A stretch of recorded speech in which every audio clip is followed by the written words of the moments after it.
The Dorkening and all affiliated shows are not intended for anyone under the age of 18. The following may contain discussions or scenes that have adult situations, graphic violence, nudity, strong sexual content, and graphic language. This show is intended for mature audiences only. Viewer discretion is advised. The following episode has been brought to you by the Dorkening Podcast Network and is sponsored by Deadly Grounds Coffee. 3,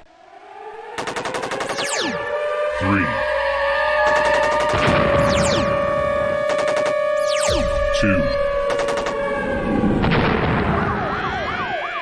1.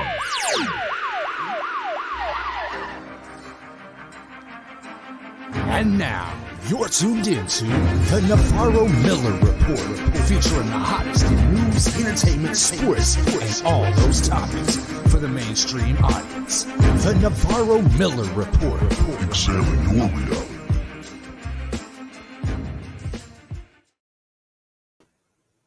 I can't even talk right now. Welcome, everybody, to the Navarro-Miller Report. I'm your host, Dave Navarro. And I'm Jeremy Miller. I keep forgetting to hit that freaking button every single time. Fine with me. The less I have to hear you, the better.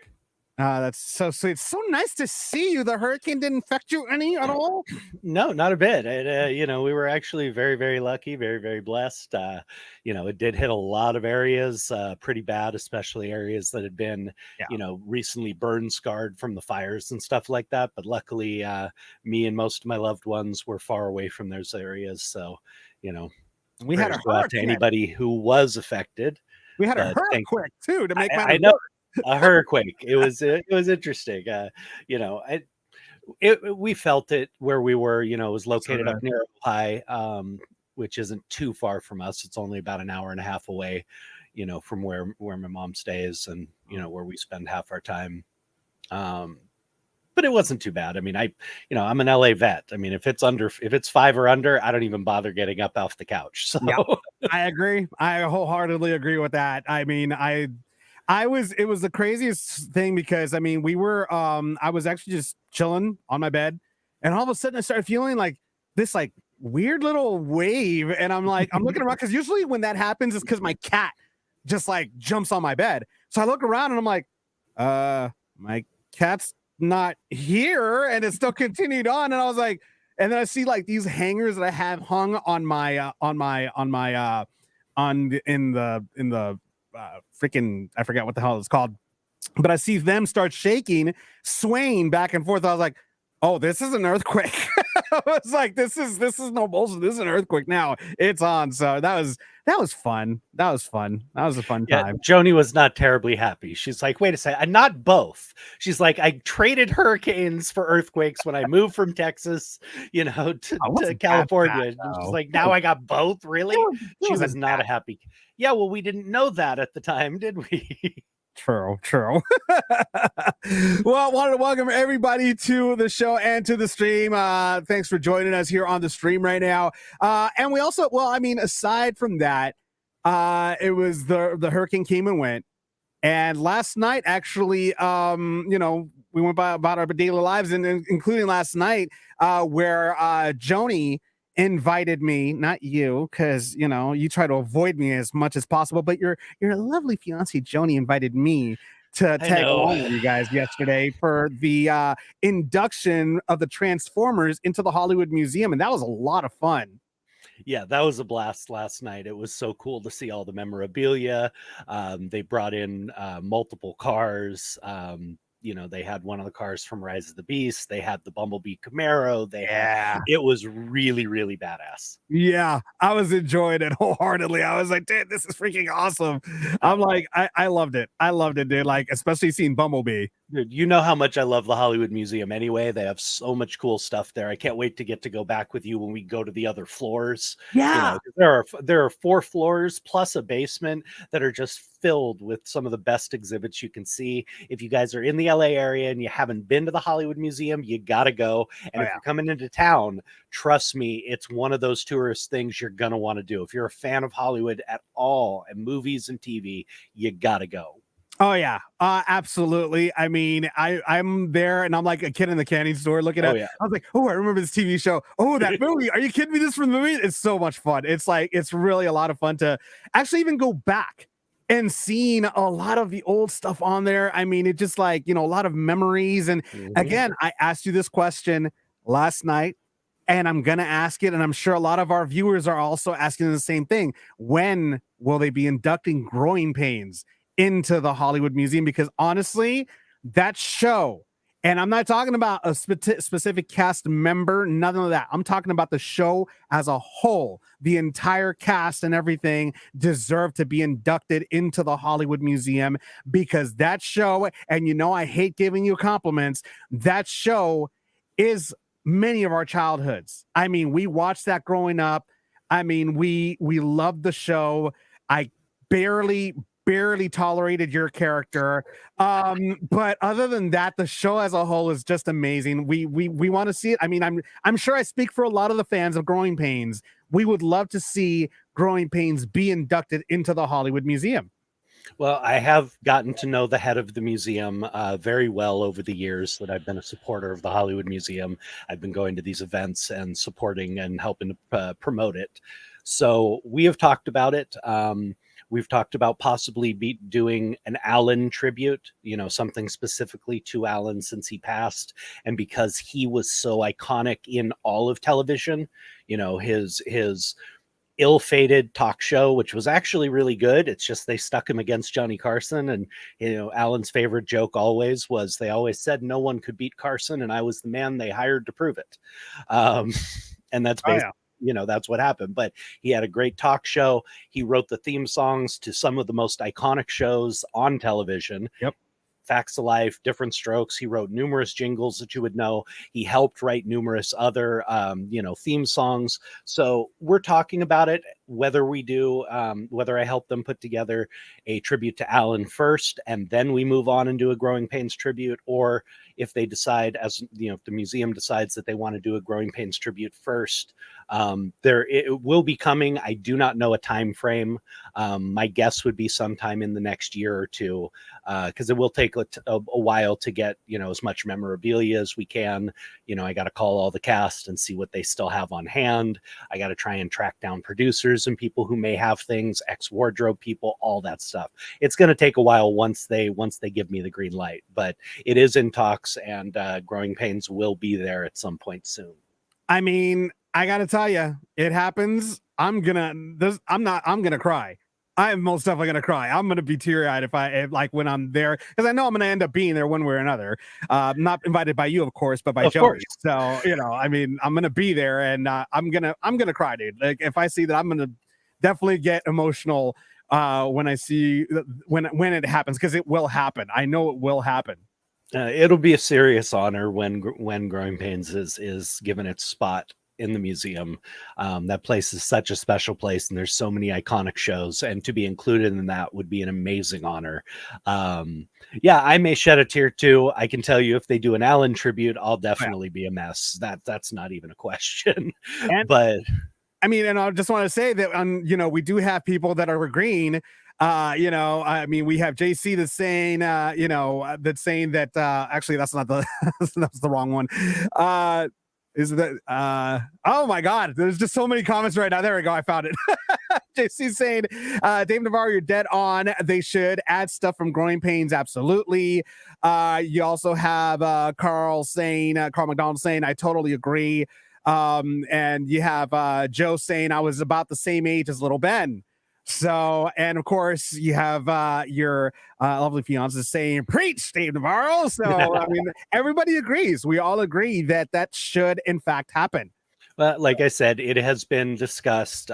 Donnell Dadigan, who is the amazing head of the museum, her and I have had many discussions about this, and it will be coming at some point. So it's really an honor, and I can't wait to see it. It'll take some time, like I said, to put together, but it will be coming soon. And I also wanted to go ahead and welcome TikTok, because we are also live on TikTok. I can't forget the TikTok peeps out there. So welcome everybody to the show as well. We also, Michael also commented saying, great idea, Jeremy. Alan Thicke was an amazing person. Kindly let us know. Absolutely. No, whenever I get any news on this, you guys will definitely be the first to know, when the exhibit would be open or when they're planning on adding it to the museum. And also, Carl says, if it happens, Jeremy, send them one of the extra caricatures. Oh, absolutely. I still have them. I still have the one I had and the copy. And I gave Kirk one last time I saw him, Carl. And I haven't seen Tracy and Joanna in a bit, but next time I see them, I'll be giving them theirs too. Carl did the most amazing caricature of the cast, and then an individual of us as well. And it was just so freaking cool. He's really talented. So yeah, that's something that I'm actually going to, present them and see if they want to put up as well. Nice. And, but there's some classic things. I'm hoping to get maybe, Kirk's iconic leather bomber jacket. Yeah, there's what you always wore all the time on the show. I remember that. There's many different things that were kind of classic for the characters, or for different scenes from the home. So there's certain things I have my mind set on that I'd love to be able to get a hold of if we can track them down. Real quick, and I hate to have to go ahead and say this, I have no choice. One Nation on TikTok is saying, USC, woohoo, Jeremy, fight on. I can't even say Fight on, One Nation. Game day tomorrow. I will be there for opening day. Oh, God. There's gonna be like what? Maybe there's gonna like the seats are gonna be like empty, right? I'm pretty sure because everybody hates USC. Yeah, Heisman Trophy winner returning, and whatever. Okay, whatever. Moving on. I hate you all. Anyways, moving on to some, again, wonderful time last night. Had a blast. Transformers, that was really cool to watch, and it was great to see a lot of. It was a star-studded event. We had a lot of people, a lot of different celebrities were in there. Besides yourself, I mean, we had people from Young and the Restless. Maria Conchita Alonso was there. Mm-hmm. I mean, we had a lot of people that were there to honor the Transformers being inducted into the Hollywood Museum. There's a lot of people who support the museum. It is such a important part of Hollywood history and preserving all of that. So the amount of stars that come out to, support these events is always huge. And, they're people that I've known for many, many years. And it's always just a bit of old home week getting to catch up with everybody. Nice. It was actually really cool. I actually saw a few people that I met the last time I was there, so that was a lot of fun to actually see them all again. But moving on to some cool stuff right here for the podcast, as we always have it. Everybody on TikTok may or may not know this. Anybody new that's watching us right now, I go ahead and submit Jeremy to Blind Reacts of TikTok because he claims he doesn't want to be on TikTok, although he has a page on there at the real Jeremy Miller. Whatever. So go ahead, make sure you follow him. Make sure all of you follow him. He will get on there. I can guarantee it. He may say no, but he secretly wants to. I can tell he wants to. I know it. Join us, Jeremy. Join all of us. Anyways, we got some blind reacts for this one in particular. And Jeremy, I told you about this yesterday, but I couldn't really describe it to you. Well, I had to show it to you. This particular TikTok has to do with the intelligence of a person and a tire. Check it out. Okay, so if this is where it's leaking, then why isn't this flat and it's flat down there? I had to show you that one because, well, Jeremy, what are your thoughts? I can't. Evil, dude. That is terribly frightening. Somebody can't figure that out. The comments were hilarious. Oh, I'm sure people were going insane on that. I don't know what to tell you. I mean, given there's some people who just don't know anything about cars, but basic common sense should tell you the pressure of the car pushing down on the tire is what causes it to be flat. Down there's no pressure up top.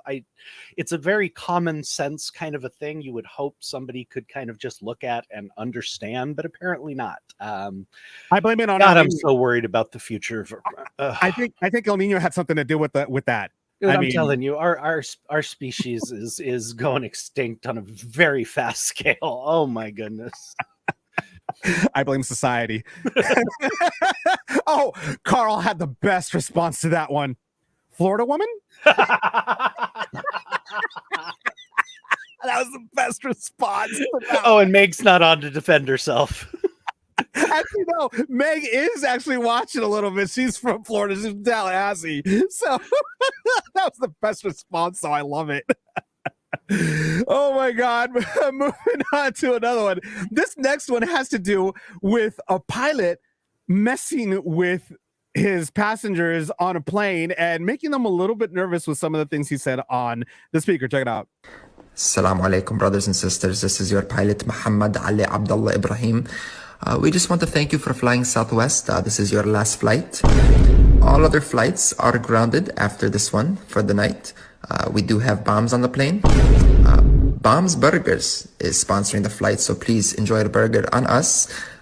Once we get in California, there'll be another 9/11, maybe 12% chance of rain. So please fasten your seatbelts and get ready. That's just wrong. That's just wrong. It's like, oh, the pilot's playing way too much. He's playing way too much with the feelings of these people. I can't. Personally, I have a very dark sense of humor. I would have found that brilliant. I would have been dying, rolling in my seat, absolutely dying. But let me go to the other side of that. There are still people who are very traumatized by those events. Yeah. People who have a lot of repressed feelings and who are could be very triggered by something like that.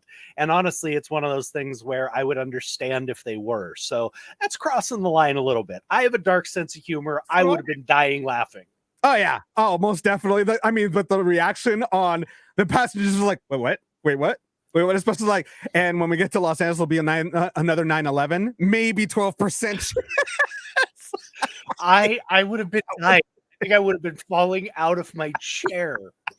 I had one time who he was messing a little bit. He was just doing his thing, but he was doing some of the instructions because it was a smaller plane. So it wasn't the actual flight attendant doing the instructions. And he basically said something along the lines of, if you have to fasten your seatbelt like this, and if you can't figure it out, it's usually where they say ask a flight attendant for help. Yeah. And he basically just said, if you can't figure it out, well, you're kind of just asked out, since it's been like this. If you can't figure this out at this point, you're just asked out. And went on through this whole spiel. He's like, if we start losing cabin pressure and we have to put it down, bend over, call your loved ones, and kiss your ass goodbye. Everybody in my row was just like on the floor. We were dying. Absolutely dying. I had a flight attendant do something like that. Actually, I had a pilot say something like that on my way to Vegas. And then we got One Nation saying he said Southwest really well, all other stuff. Oh my God, you gotta love these TikToks. This next one has to do with a married couple that the husband's just trying to go ahead and show other husbands how to defend himself if his wife decides to, attack. Well, just go ahead and check it out. Okay. I'm going to give you some tips just in case you piss off your wife. Come here. First of all, make sure she's within striking distance. Secondly, she's going to attack, so you block out. No, out. Okay, stop. Okay, she's going to attack. You're going to block. Out. No. You're doing this wrong. Okay, look, if you listen to me, I win. What the fuck?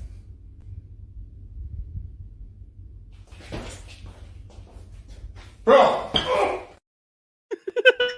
Okay. I'm going to give you some tips. Sorry. She's hit him with the chancla one last time for good measure. I was going to say chancla power, baby. Oh my God. I know nothing about that. I don't need that. My beautiful is so sweet. I that is, that's somebody else.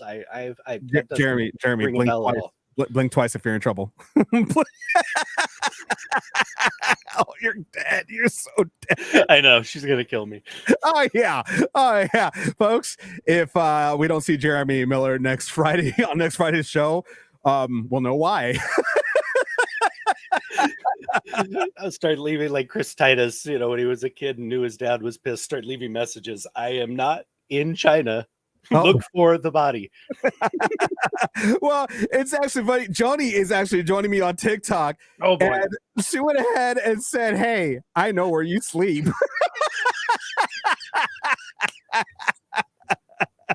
I didn't say nothing. Oh my God, I can't do this anymore. At the One Society on TikTok is saying better than her leaving a present on the bed.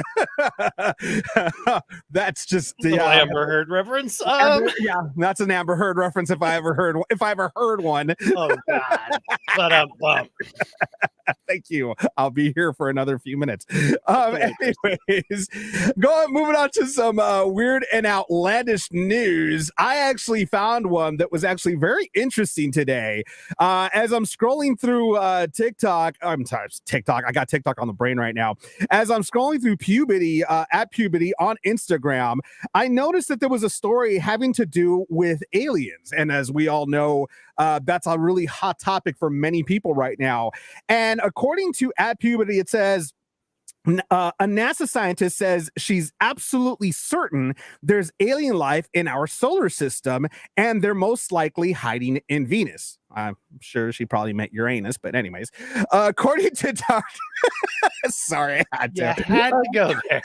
To go there. According to Dr. Michelle Thaler, a research scientist at the space agency at the Goddard Space Flight Center, she's certain our little green friends have set up shop on the second planet from the sun, where the conditions are unbearable for humans. She says, quote, "I never expected Venus. Venus is now one where we see something in the atmosphere that looks very much like it could be produced by bacteria," she said.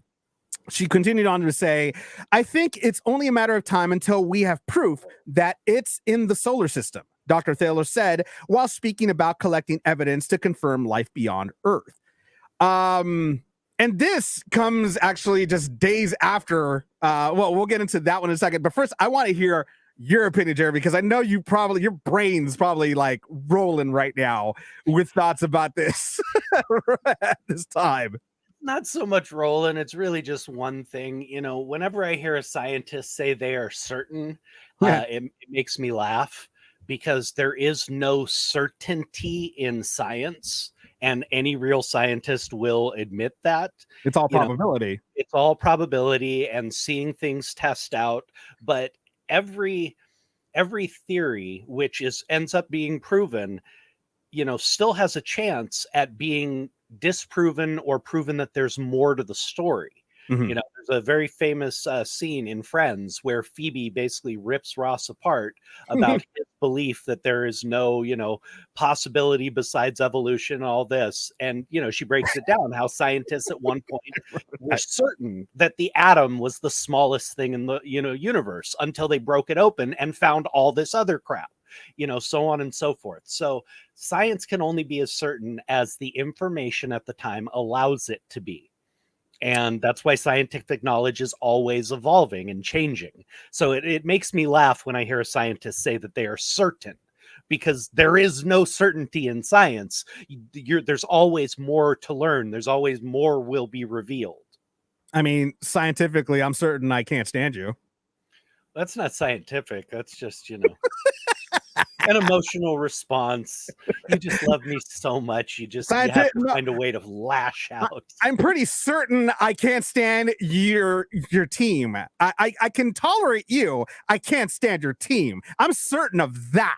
That is a fact. That's a fact. There's no scientific process to prove that. Anyways, it's actually funny. It also is actually funny because this comes 3 days after scientists went ahead and they believed that the aliens would contact Earth 3 days ago, because it marks 40 years since astronomers Miyamoto and Hirabayashi sent messages to star Altair awaiting alien response. Now, the messages they sent were little drawings it was just actually funny drawings of human evolution, how we started from a little like atom and then grew, and evolved to, Homo sapiens, etc., and into humans, etc. Obviously, we didn't get any response back. Aliens probably were like, new solar system, who dis? I decided to go the other direction. You know my theory, man. I have never said that I don't believe that there's life out there. I mean, there's so much space that we can't even see, that we can't explore, that we don't even have a clue what's out there. It would be arrogant to believe that we are the only life, of course, anywhere. But at the same time, we are such a train wreck. Why would they want anything to do with us, man? I mean, seriously, unless, as we've talked about before, unless we're just like their reality show, they just show up occasionally to watch the freaking drama and mess that we create. I can't see them wanting to have much to do with the human race. I agree. I mean, either that or, literally, we're like a petri dish that's gone wrong. Like really, really wrong. It's like the line in Men in Black. Tommy Lee Jones has the little translator that he's shown to Will Smith. He's like, we're not even supposed to have this in most enlightened galaxies. Human thought is so primitive. It's considered an infectious disease. Yeah, no, it's bad. That's how I would, think that any highly intelligent life, it's been living out in space for Lord knows how long, would probably view us. Oh, and I wouldn't doubt it. I mean, case in point, at the One Society saying it's all about the probing. Done with TikTok. I can't do this anymore.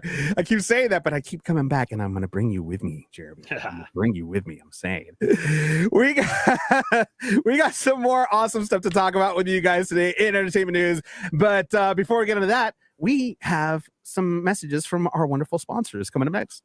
Everyone thinks because you're a zombie, you don't know good coffee. Well, they're wrong. There's only one brew that gets my seal of approval. Deadly Grounds coffee is my guilty pleasure. The aroma is so intoxicating.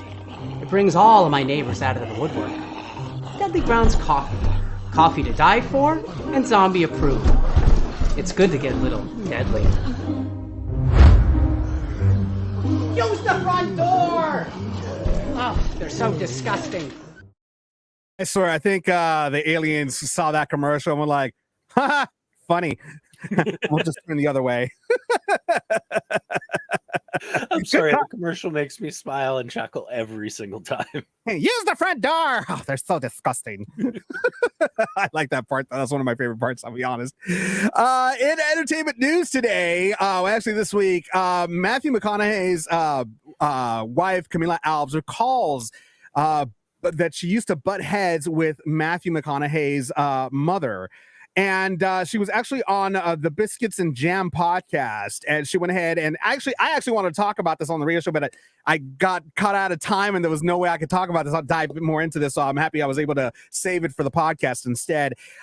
She basically recalled how Matthew McConaughey's mother used to do certain things early on in their relationship when she was dating Matthew. She said, quote, "She did all these things when I first came in the picture. She was really testing me. I mean, really testing me. She would call me by all of Matthew's ex-girlfriend's names. She would start speaking Spanish with me in a very broken way, kind of putting me down a bit. I mean, all kinds of stuff. Then she tried to connect with his mother by bringing her along to one of her shoots in Istanbul. And she said that the whole way there, the whole plane ride to Istanbul, she was telling me all these stories and putting all these things in my head. Enough that when we landed, I was like, okay, all right, let me buckle up. Let me get ready for this situation. And then about day 3, I was taking her to her room and she got into this whole other thing that it's not my place to share. And she starts crying and I'm like, oh my gosh, Mom Mac, feeling so sorry. She continues. And as I put her to bed, I look at her and I'm like, oh my gosh, she's full of shit. So I just flip out on her and brought my spicy Brazilian Latin side and I let her have it. So I went back at her and we had it back and forth. back and forth. And then at the end, she just looked at me and she was like, okay, now you're in. She says all she wanted was for me to fight back. So in essence, Matthew's mom was testing her to see if she actually had enough of gumption to be able to fight back, because in Matthew's line of work, in her line of work, she needs to be a strong woman to have Matthew's back in anything, in any backlash. And I think that I'm just assuming here. I'm not saying that this is the case, but judging by what she's saying, I think Mama Mac was trying to go ahead and see, is this woman going to be strong enough to take on, the responsibility of handling all of what Matthew has behind him? It makes sense to me. I mean, I've known many people, many friends who have had issues with in-laws at the beginning of the relationship, throughout the relationship. A lot of times these things, rectify themselves. Sometimes, like in this case, they're just testing them. I had a friend who was from a very, very wealthy family. I'm not going to name names, but you guys would recognize the family name. And basically his dad would offer any girl that, he was getting serious about money to go away just to see if they'd take it. I think I remember this. Yeah. Just to see if they were for real. It's not that he disliked them or anything else, but he would offer them an exorbitant amount of money just to see if they'd leave. And, he had a couple takers. But some parents feel the need to, test people. I don't technically agree with that personally. I think it's a little manipulative. I think you just get to know somebody as you get to know them. And I don't agree with the whole manipulating somebody into doing something like that to prove something to you. But some people feel the need. But in-law relationships can be interesting. I mean, when I first started dating Joni, and we're doing the long distance, I was about to ask you that too. Yeah. Joni's parents, extremely conservative. We've talked about this before. Her father's pastor, mom's pastor's wife. I mean, extremely conservative. I mean, I've said it before. Her dad makes John Lithgow's character in Footloose look like a wild man. Yep. So they're just extreme. So, I mean, one of the very first times I met them, her dad kind of took me aside. I know, I'm like, okay, it's time for the talk. And, he basically asked me, told me that, are you going to be able to, get her to dress proper and do this? And am I going to, make her do this and that and the other thing? I just kind of looked at him. I was like, have you met your daughter? Makes her do anything. Nope. Have you not figured that out yet? It's like, if you guys couldn't make her do anything, what makes you think I will? That was my response. And, we've always had a good relationship, and I know how to talk to her parents. I'm able to reason with them in a way that she's not, because it's emotional and they know how to push her buttons. All parents know how to push our buttons because they installed them. Oh yeah. So, oh yeah. They did the installation. They still know where they are. That's very true. That's very true. Joe is saying nobody puts baby in a corner. That's very true. Those are true facts right there. JC is saying right now, Joni Miller, if you need a wedding singer when you two tie the knot, I'd be honored. Thank you, JC. That's very sweet, man. I was actually wondering about Mom. Because Mom and Joni get along very, very well. Was there any type of friction or any type of doubt at all? Because moms are always going to be protective of their cubs. Mm-hmm. I know that if my mom were alive today, it's so funny. My mom, and I'm just not wanting to digress or anything, but it's interesting because my mom never actually interfered with any of my relationships. Mm-hmm. And the only reason why is because she knew not to, because I knew when the person I'm dating would cross the line. And that happened. And my mom, she would just for me to actually want to be with the person I want to be with, they have to get along with my mom. That was the number one rule. Mm-hmm. And the person I was with, there was only one time that I was dating a girl that totally dismissed my mom, would ignore her, not even want to bond with her or anything. I gave her a chance the first time. I thought maybe, okay, she's having an off day. You got to give people the benefit of the doubt. She did it again the second time. There was not a third. Mm-hmm. That was the bottom line. And my mom, you remember how my mom was? Oh. Sweetest, kindest, dearest person. Love her instantly. I mean, that was her. That was who she was. How could you not love that woman? And the moment that happened, I was like, you're done. My mom, all she did was smile. She's like, okay. That's all she did. She didn't have to do it because she knew damn well what I would do. She knew what I would do. She knew that it wouldn't take much. That's how she was, because she knew who she raised. I was very blessed in that my mom saw how Joni had basically saved my life. You know, I mean, I was not in a great place, hated all women. I mean, not hated all women, but for a relation, I mean, I was not interested in dating. You know, women are evil and just want to destroy you. You know, I was not in a good place when I met Joni. And the funny thing is, my mom called it. I think I've told you this story before. Before I went to New Orleans, my little brother was getting very serious with his girl at the time and was talking about proposing to her. And I basically just like laughed. I was like, heck, good luck with that. And she looked at me and said, you know what? You're coming back from New Orleans with a woman. The hell I am. And sure enough, I did. And, they know. Mom really got to know Joni the first summer we were together. I've told you I brought Joni and the boys out to California to stay with us and to do all the, you know, touristy things and just to spend time together. And I think 1 or 2 week trip turned into almost 6.5 weeks. And we just had a wonderful time. And at the end of the trip, Mom just had a little card that she kind of slipped her that basically said, thank you for making my son so happy. That's awesome. So, you know, from day one, Mom could see the changes. She could see how happy Joni made me. And, you know, my mom, that's all she ever wanted. And it's crazy because even my mom told me how her interaction with my grandmother was. Mind you, they never met until my dad took us when I was 6 years old down to El Salvador to meet my family, because we hadn't seen him. Like, my dad hadn't seen him in years. He hadn't been to El Salvador in years.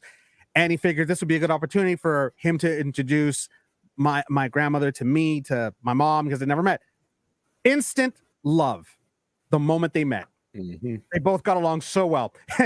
my mom tells me the story because the thing is, as a 6-year-old, I didn't know that much Spanish. And of course, it's a Spanish-speaking country. So I used to talk to my mom in English. She would respond to me in Spanish. That's the reason why I became so very well-versed bilingually.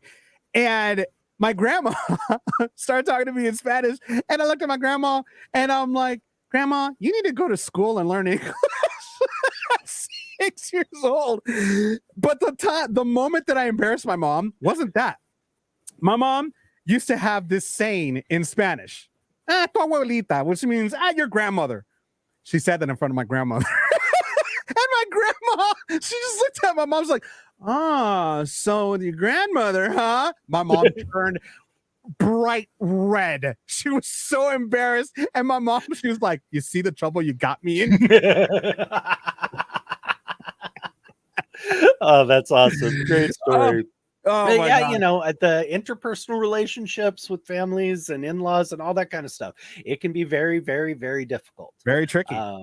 You know, I'm speaking from experience as well. And, you know, that my oldest son, you know, all about that. And there's some in-law issues there and so on. So, you know, it's variable. I'm glad that it worked out for them. I'm glad that, you know, Matt's mom was only kind of testing her and looking to see if she was for real and if she could stand up for herself. But, you know, in general, I don't recommend, you know, trying to manipulate somebody to get a result you want. And according to Camila, after that, everything was smooth sailing after that. They have had nothing but an incredible relationship with one another. That's awesome. She loves her mother. Her mother-in-law loves her. I mean, all is well. Everything's well. Everything worked out perfectly. That's all the mom wanted to know. She had the balls to stand up to her, and she got her response, and that's all she wanted. That's all she wanted. Very cool. I'm glad it all worked out. In other entertainment news, obviously we all know the issue going on with Michael Orr and The Blind Side, and how he claims that he was under conservatorship, how he kind of got screwed out of making any money off of The Blind Side. Now he's talking about some inaccuracies that happened in the movie, but according to producers of The Blind Side, there were no inaccuracies. They went ahead and posted a statement saying, quote, "We feel it is now important for us to respond to some recent media reports, which include many mischaracterizations and uninformed opinions. The impetus for these stories has been a lawsuit by Michael Orr, which seems to have given critics and journalists alike a justification to unfairly pick apart." Oh, I'm sorry. My thing refreshed. I hate it when it does that. To unfairly pick apart the movie 14 years later, some going so far as to call it fake or a lie. They went ahead to basically say that the film will never be a lie or fake. That was the bottom line that they went ahead and said. Now, obviously, in many movies, there's going to be discrepancies. Not everything's going to be, down the middle or anything like that, because if it's a biopic of somebody's life, there's going to be certain things that, obviously are going to be off. But I don't know. I think Michael Orr either is trying to remain relevant in the spotlight, or is trying to find a cash out, or is telling the truth. It could be any of these things. Mm-hmm. That's the thing. We just don't know at this point. It is so much of a he said, she said. I don't even know how much we'll know for sure once this goes to trial and more facts start coming out. But what I can say is I've been around enough book adaptations, biography adaptations, and things like that to know that unless you want to make a 6 to 7 hour film, events have to be condensed. Sometimes characters have to be condensed. There are sometimes characters who do something in a film, a biography pick, that they didn't do. It was a completely other character or a completely other person in the true story, but they didn't have enough, time to introduce that other person. Mm-hmm. That's just the writing process of this. So I can understand when the producers and the writers say that this will never be a lie, because what they're trying to do when you do these films is get the overall feel and overall picture across. Mm-hmm. Some smaller details are always going to be, like I said, condensed, nixed, changed. Some things are changed for dramatic effect because it needs it for the film. I can tell you right now that, in putting together the film, the script adaptation for the book that I wrote with Dr. Brandon for When I Wished Upon a Star, there is going to be a lot of things that are not exactly accurate. To put all of that information into a 2-hour film is very difficult. So I can see where he would be coming from. He may be completely correct that, these things were totally off and false, but there may have been reasons why they wrote them that way. Trying to make sure they fit as much of the important details into the story as they could. So this is a really messy situation. I honestly, there's no side to pick because we don't know anything. The fact that the Toohey family, who is the family that was his conservators, have offered to end the conservatorship or whatever it was and end it outright with no battle and no problems, can mean one of two things. It can mean that there's nothing left for them to gain by doing it, or that, they never meant for this to be a bad thing and they were only trying to help. And now that he views it as a problem, they're willing to get rid of it. We just don't know. All I know is this is a total mess. I feel bad for all of them because there's obviously a lot of grievances on both sides. There's a lot of hurt on both sides right now, and it just sucks. And especially like if you watch the movie, the amount of love that was in that family in that movie, and now it's really heartbreaking to see something like this. It's always money. It's always money that has to do with it every single time. It always has to do with money, and that's tragic. That it has to do with that. We have Joe actually is mentioning something about, and you've seen this movie. I haven't seen it yet. Felt that Weird Al Yankovic biopic was a bit exaggerated. Well, it was the Weird Al pick was complete. It was done that way on purpose. They embellished everything. I mean, he never outsold Michael Jackson in those days. He wasn't the one who came up with the beat it. He didn't come up with eat it before Michael Jackson did. I don't think he never even married or dated Madonna either, right? Well, we don't know that. I mean, Madonna was kind of dating everybody at that time. We have no proof whether that happened or not. Sure. But there was a lot that was, I mean, that's the way they wanted to tell the story because his life was so outlandish. They wanted to just blow it. So, I mean, there were very few facts that were accurate in that movie because they exaggerated almost everything on purpose. Well, now Joe's saying LL, yes, was being sarcastic. Got it. Know that? How are we supposed to know that? Well, Joe? it's hard to know in text. Sarcasm doesn't come across quite as well. JC actually went ahead and said Orr is a limelight addict. Excuse the vernacular. The film was based on the real story, and he's just out to get in on its popularity more than the film brought in when it first premiered. JC, I don't know if we know enough about this yet to make that kind of call. Honestly, my feeling leans a little bit towards that just after seeing some of the interviews, body language, the way they're talking about it. I kind of lean that way, but I don't think we have enough facts to come to that conclusion yet. I really don't. We don't know enough about these people. They haven't lived their life in the limelight. We don't know what was done and what wasn't done at this point. But my inclination would be to agree with you, but I don't think we're at a point where we can really say that. Well, I guess that's just my opinion. Well, like you said, we're just gonna have to wait and find out what happens with the results of everything, with the trial, if it goes to trial, and unless there's a settlement somewhere between now and then, but I don't think there's gonna be a settlement. I think they're gonna go to trial for this. So I don't see how there could really be a settlement. The family's already said that, they only made this much money off of it. It was not millions and millions and millions of dollars like he has claimed. They've been willing to open up the books and show what they actually, got out of it. So I don't know where these millions that he would be trying to get would come from. Well, we'll just have to wait and see and find out. In other entertainment news, movies and TV shows affected by the strike. Obviously, we still know that Screen Actors Guild and Writers Guild of America are both still on strike. How long is it now? Like how long? Like writers have been over 120 days, I think, at this point. And I think it's coming up on 120 days, or we just passed it. And the actors joined almost 2 months ago now. So I think we're at 7 weeks for the actors. So it's, this has really slowed things down. I have a lot of friends that are, as I've told you, from every, actors, writers, cameramen, lighting guys, prop guys, friends I've had for years who aren't working. There are some shows that were able to kind of finagle around it because they weren't having new stuff written for them, different types of shows, but even those are starting to go down now. They're starting to go dark. So this is affecting the entire industry. And at some point, these streaming companies are going to run out of content. It's saving their bottom line at the moment, but they're losing money hand over fist on projects that they've already greenlit, projects they've already put money into that are just sitting dead and stagnant now. So this is hurting the entire industry. And at some point, it's going to get painful enough that both sides are going to have to start making some concessions.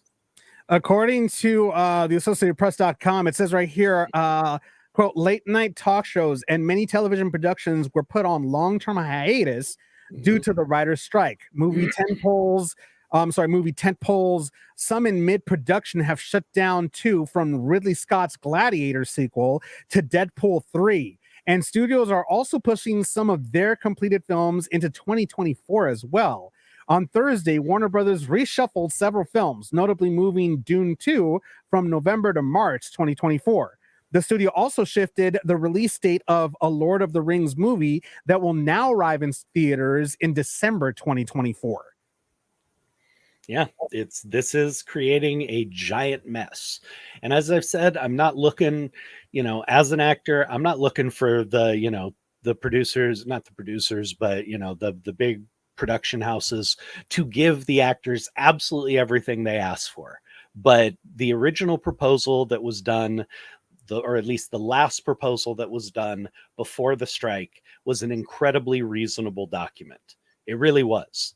And it seems to me the only reason that they would reject something like that is because, again, they're being greedy. They've had it very good for 15 years now with all the streaming. They've been making insane amounts of money without having to pay the people who actually gave them that product. Now they don't want to have to pay for it. They want to keep that sweetheart deal going. And that's just not going to happen. That's going to have to change.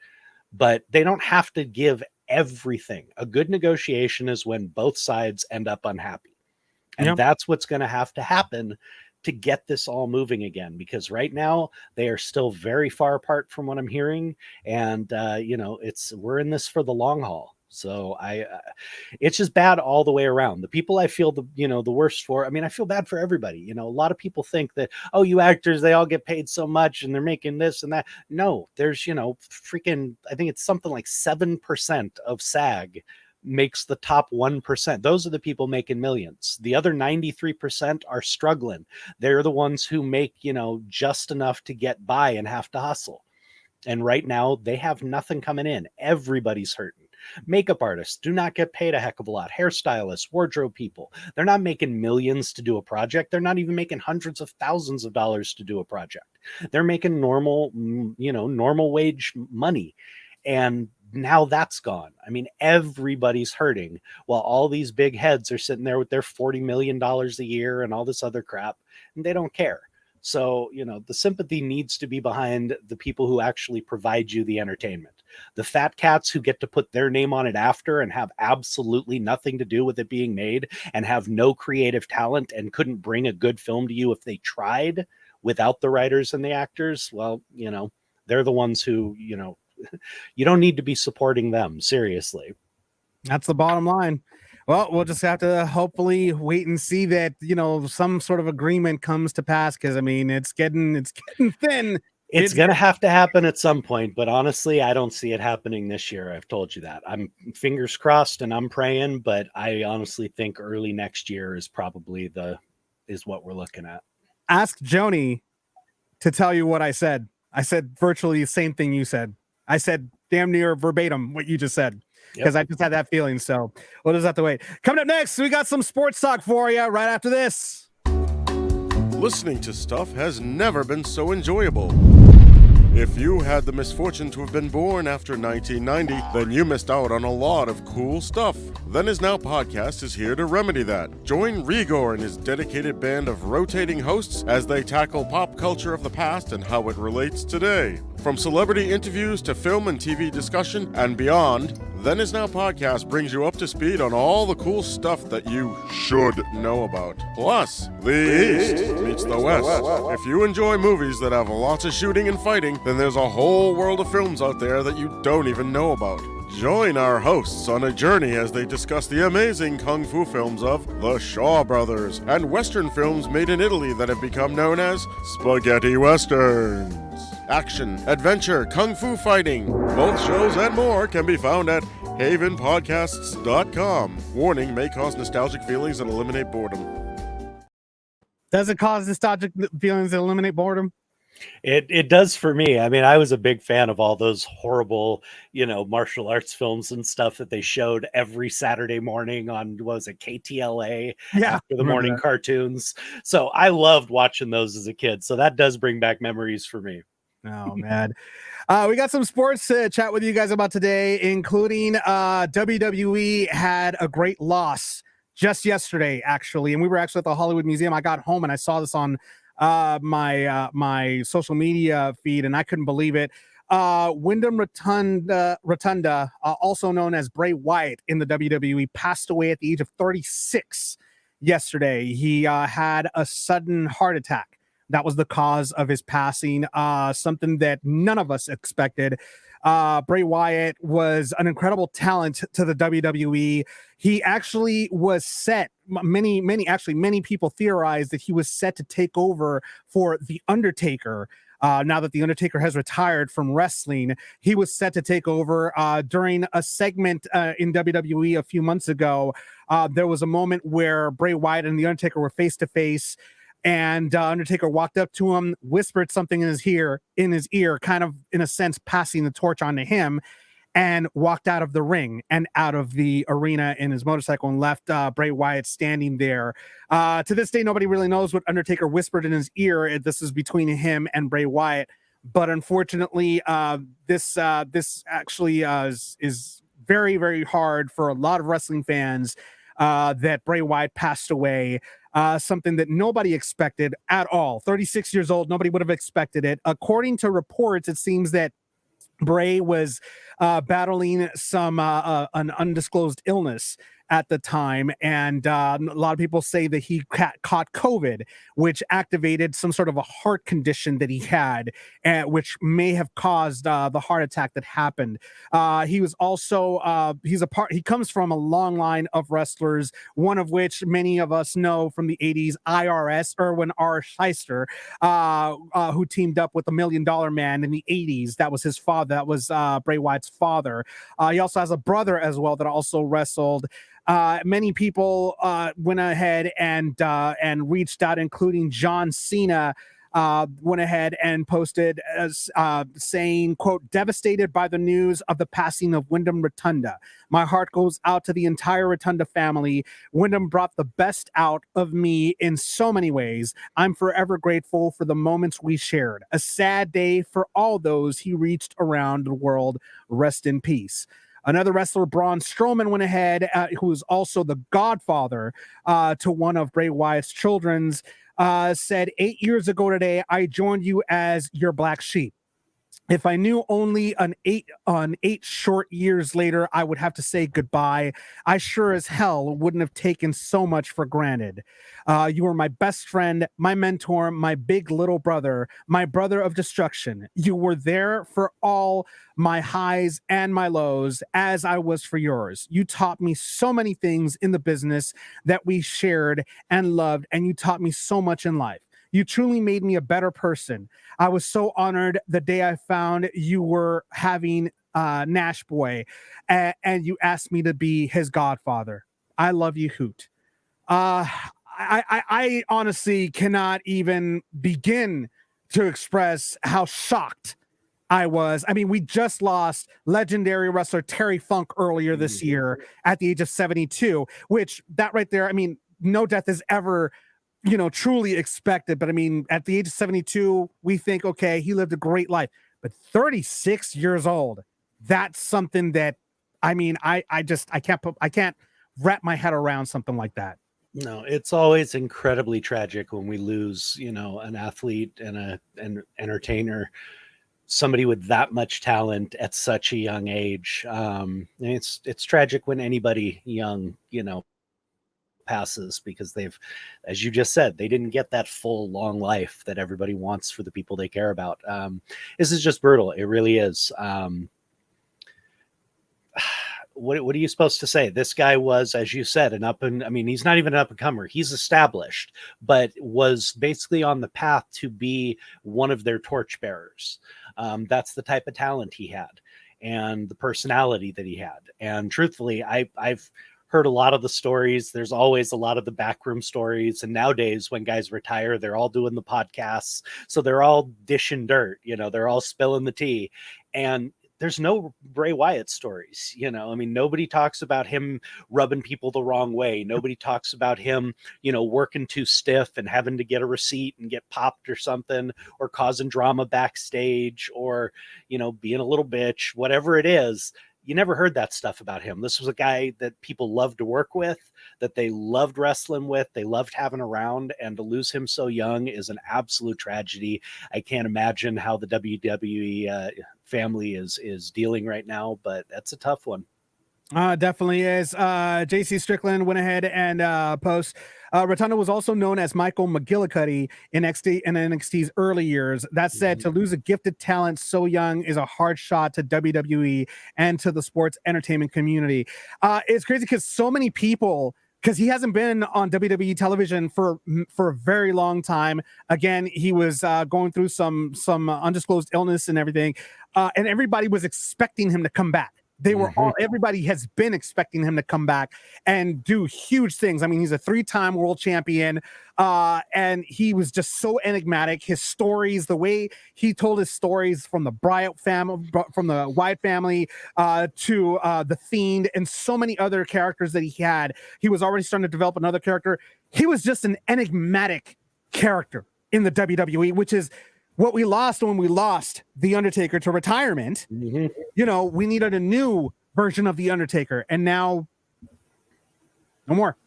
It's just sad. It's just a sad day in wrestling, to be honest with you. And our condolences go to the Rotunda family and every single WWE fan who was affected by this great loss in wrestling. Definitely that. In other sports news, Bronny James gets test results back. I mean, talk about heart conditions. This is actually good news, actually, that happened here, Jeremy. It is. See, Bronny James got his results back from the heart tests that they did. If you don't know, Bronny James was at practice at USC. His freshman year is just starting there, and he had a heart attack.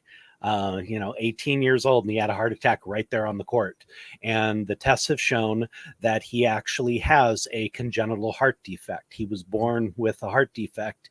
The doctors have said that it is a, let me see, where is it? It is an anatomically and functionally significant congenital heart defect, which can and will be treated.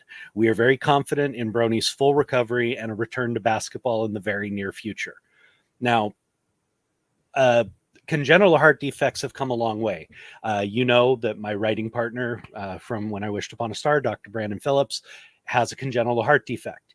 He is a heart warrior, along with many, many other people who have worked through this. The advances that they have come to medically for these type of problems has advanced so much in the last 20 years that it's not shocking that they can treat this, and hopefully he'll be able to move on with his career and still be able to compete.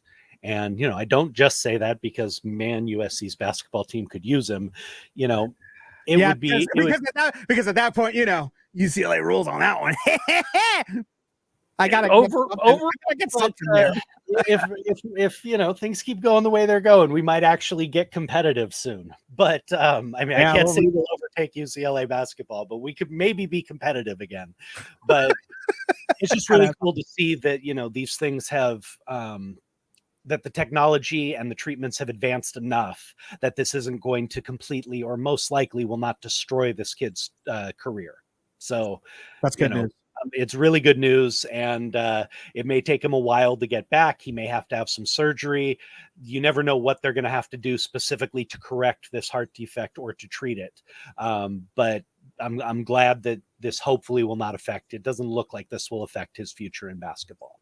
And on that note, that's the news. In case you haven't heard it, thank you so much, everybody, for joining us here on the Navarro-Miller Report. We have a 3-day weekend, right? Is it Labor Day? I think it's Labor Day. I'm the wrong person to ask.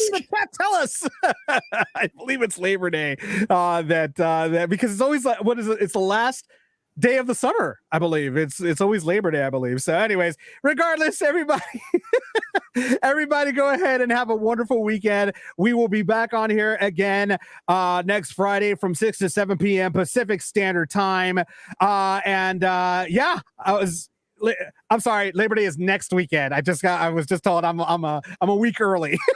There you go.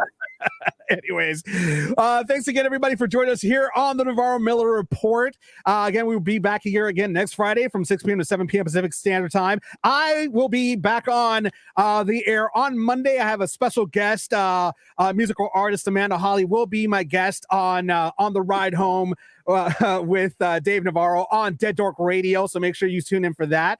But as it stands, I hope everybody has a wonderful weekend. I'm your host, Dave Navarro, along with this USC piece of hi. How you doing? I love him so much. I'm Jeremy Miller. Fight on, baby. We will see everybody here next time, right here on the Navarro-Miller Report. We'll see you guys all next time. Have a good night, everybody.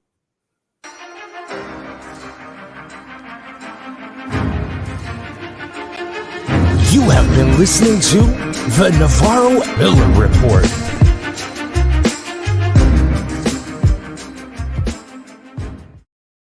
This episode of the Navarro-Miller Report was brought to you by the Dorkening Podcast Network and sponsored by Deadly Grounds Coffee.